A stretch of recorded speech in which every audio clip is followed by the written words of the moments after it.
Jesus walked on water, but Sisqó walked on blasphemous and true. People do things on camera because they're comfortable doing them. If they're uncomfortable doing them, they shouldn't be doing them. It's just that simple. That's when problems happen. Problems and cases and situations and all this inappropriate because you weren't comfortable doing it anyway, but you did it. And now you want to come back and say, I was so, the whole time, I couldn't believe it. So the Thong Song is going crazy. It's like killing the airwaves. And then, you know, we get that call from our lawyer, like, have a seat. If you're standing up, you might want to take a seat.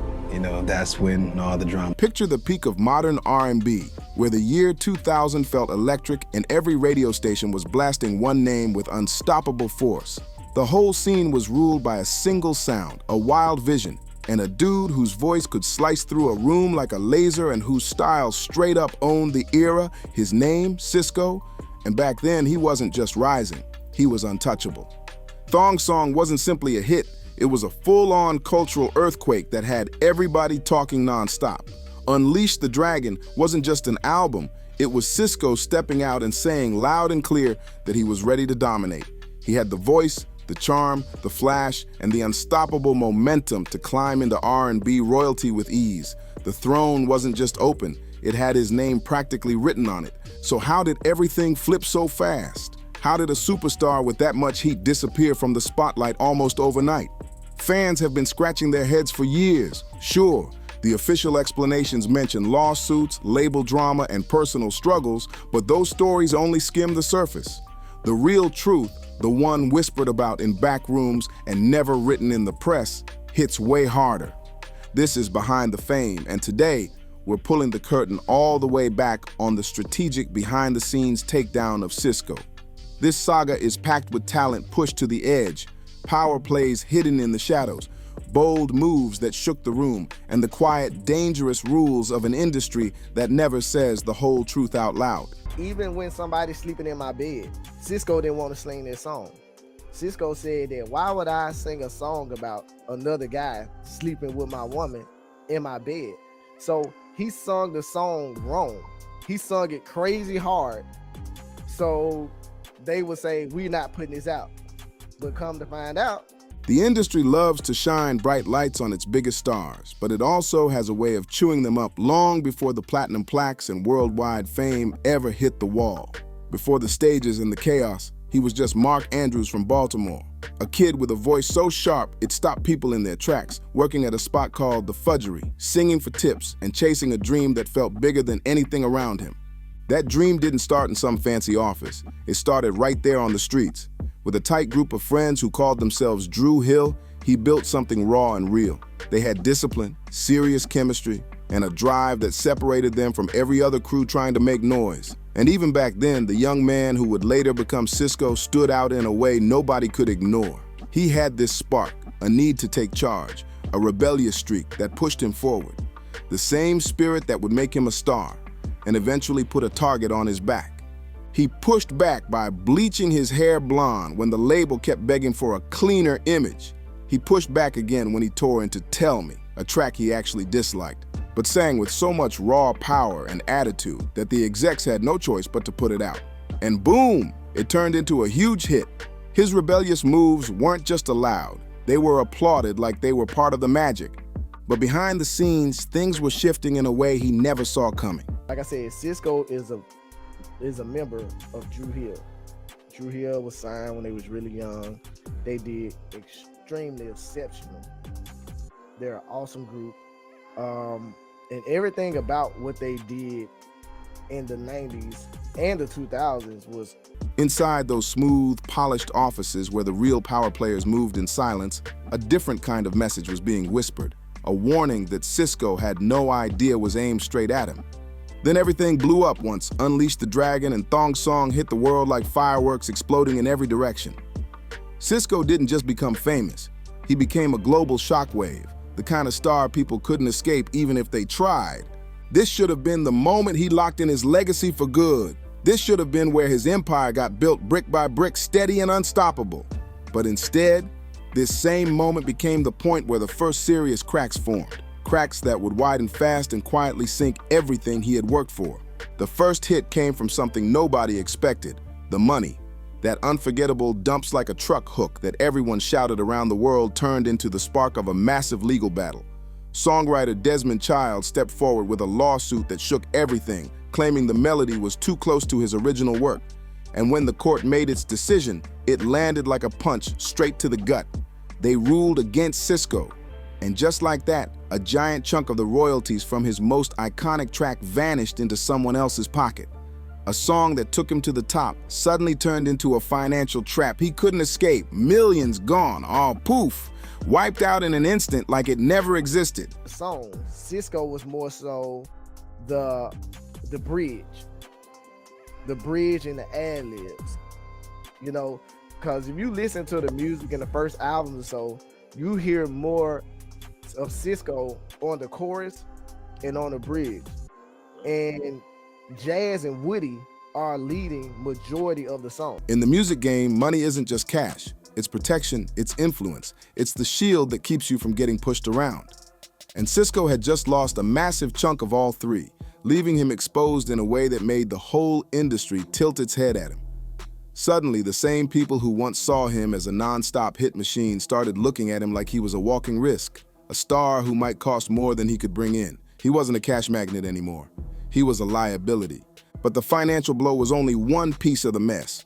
The real tension came from Sisqó himself. He was bold, stubborn, and proudly independent in a way that made executives nervous. He insisted on rocking with his own Baltimore crew, his producers, his dancers, his circle that had been with him since day one. He wanted his city to rise right beside him, and he wasn't shy about it one bit. He even described his whole approach as having a Robin Hood attitude, wanting to lift up the people he came from. But the suits upstairs didn't see it as loyalty. They labeled it as difficult, whispered that he was too rebellious, complained that he wouldn't play by the program they expected every star to follow. And in the music industry, stepping outside that program is treated like the biggest offense you can make.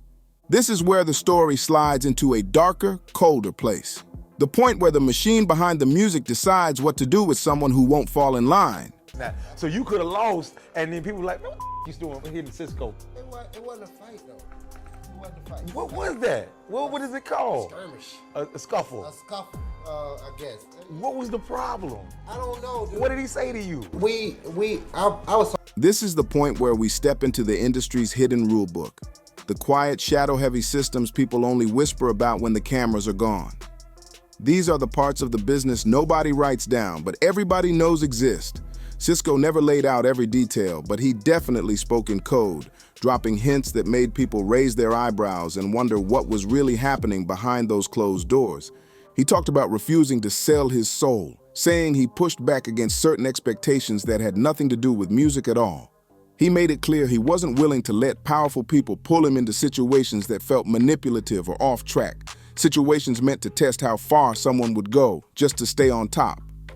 And once he turned that down, it was like he slipped onto a quiet list, the list nobody wants to be on. Plenty of artists over the years have hinted at the same type of world, private gatherings where pressure gets applied, moments where someone's dignity is tested, and favors are dangled like keys to a door everybody thinks they have to walk through. These moments become leverage, the kind people use to control careers long after the music stops playing. So here's the real question that hangs in the air like a storm cloud. Was Sisqó pulled toward that world the way so many claim to have been? And did his refusal to step inside end up locking every major door in front of him? He's been very underrated, man, for whatever reason. And I think that he definitely need to get his flowers, man. I'm interested to see where he's at now, what he got going on, and that's all I got. I got you. So we got on the term of Drew Hill. The most intense clash, the one Sisqó actually admitted to, happened with L.A. Reid, one of the most feared and respected execs the music world has ever seen. This is a man known for shaping legends and shutting down careers with a single decision. Sisqó said straight up that he confronted L.A. Reid and cursed him out, using his own words to describe the moment that flipped everything on its head. Right after that showdown, the energy around him changed in a way you could feel even from the outside. Suddenly, the silence was so loud it felt intentional. Calls that used to come non-stop just stopped. Meetings that were already locked in got canceled out of nowhere. Promotion for his new work didn't just slow down, it practically evaporated like it had never been planned at all. In this business, nobody sends a memo saying you're being cut off. The freeze-out happens quietly, clean, and brutal. And according to Sisqó, that's exactly what hit him. No warnings, no explanations, just a slow, chilling push into the shadows where nobody gets support and nobody gets heard. And just when things were already getting strange, that's when the rumors started spinning around him. Whispers moved from studio to studio, from label office to backstage hallway, building a story he didn't create and couldn't control. These whispers didn't just follow him. They tried to shape how the whole industry saw him, turning him from a superstar into a question mark that people were suddenly scared to stand beside.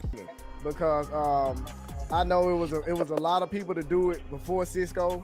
You know, like you got the like I told him, I can't remember the lady name that was doing it in the 80s. Hey, what's that? You know the lady name that was rapping and singing in the 80s? I think she was a white lady. Tina Marie did it, and Tina Marie did I think it. Tina Marie, I think Millie Jackson. You know, those people doing it. As his career hit turbulence, Sisqó's personal world turned into a battleground too. His flashy style, the wild confidence, the thongs, the bold energy, all of it turned into ammo for non-stop speculation. He shut the rumors down again and again, saying he was tired of the jokes, but the whispers kept spreading like they had a life of their own. In entertainment, perception is a weapon, and once someone paints a picture of you, it sticks like glue. Was all that talk just random gossip, or was it used to blur his image and make him easier to control, or easier to push aside? Then came more drama, a public scuffle, legal back and forth, and stories about diva behavior. Were those moments real? Were they blown out of proportion? At that point, it didn't even matter. In the eyes of the industry, he became high drama, and that phrase secretly means high risk. When that label lands on you, investors start stepping back, business partners get cautious, and the machine slowly pushes you out. One by one, the pillars of his career collapsed. Royalties gone, industry relationships cracked, public perception tangled up in controversy. And the result? Budgets cut, projects stalled, tours shrunk down. The same system that launched him into the sky quietly brought him crashing down. But this isn't a tragic ending, because Sisqó didn't disappear. He kept performing, kept creating, built a family, launched businesses, and stayed standing. His story is a bold reminder of the cost of staying authentic in a world that prefers everything controlled and predictable. Fans still argue he never got the respect he earned, that he shifted the culture, that he should have been one of the greats. So what do you think? Was Sisqó pushed out by an industry that didn't like his defiance, or was it a mix of his rebellious energy, tough business timing, and changing music trends? Jump in the comments and let me know your take. Was he blackballed, misunderstood, or something in between? Make sure you share this video, hit subscribe, drop a comment, and smash that like button so more people can join the conversation.